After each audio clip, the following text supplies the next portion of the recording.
I'm Eric Singer, Gazette.com, and this is Between the Lines. We're talking about Super Tuesday coverage, and in this case, we are focusing on the Senate and other races that were being decided on, or at least getting a good conversation going on to be decided on. Joining me now are Gazette reporters Megan Schrader and Ryan Maye. Thank you so much. And you were different locations. Ryan, go ahead. So I was at North Middle School tonight, where there were it was only GOP groups of people looking at appointing delegates. What they're doing is going to appoint a delegate who will then decide which Republican candidate for U.S. Senate or County Commission will go on the primary ballot.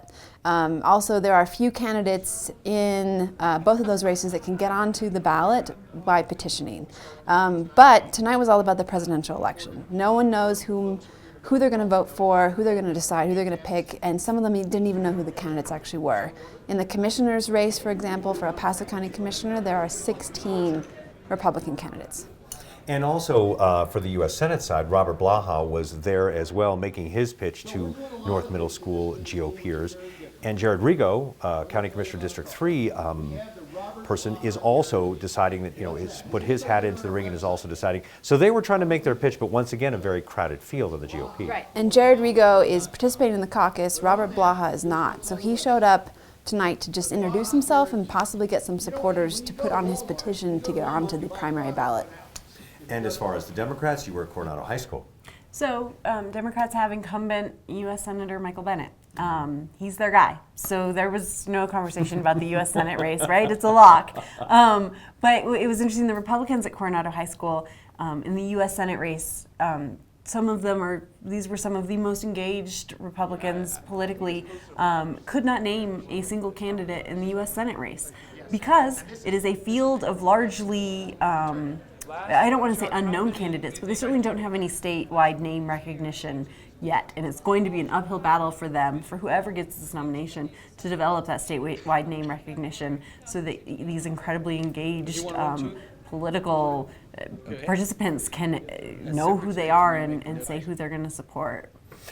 Megan, takeaway for the Democrats at Coronado High School. I overheard a conversation between two ladies talking about how they anticipate that this will be the last time Colorado does a caucus. There is a movement brewing that we will move to a presidential preference primary, to step away from the caucus process, and that they were glad that they got to participate in one last caucus before it goes away.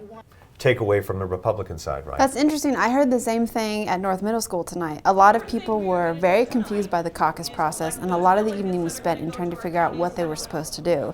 And humorously, Senator Owen Hill, who's a state senator representing Colorado Springs, was leading one of the precinct groups, and in order to manage the chaos, he kind of ran it like a mini legislative session. He stood at a podium, they had resolutions, they had motions, and at the end they motioned to adjourn. And it made it so much simpler for everybody, but most of his time was spent fielding questions about how on earth do we even do this. And we still have lots more time to make decisions here in Colorado and across the nation when it comes to various races. Thank you, Megan Schrader and Ryan Maye, for this insider look at Super Tuesday coverage here in El Paso County. And thank you for watching. I'm Eric Singer with Between the Lines. You can read the full stories on the Gazette and on Gazette.com about Super Tuesday coverage. Thanks for watching.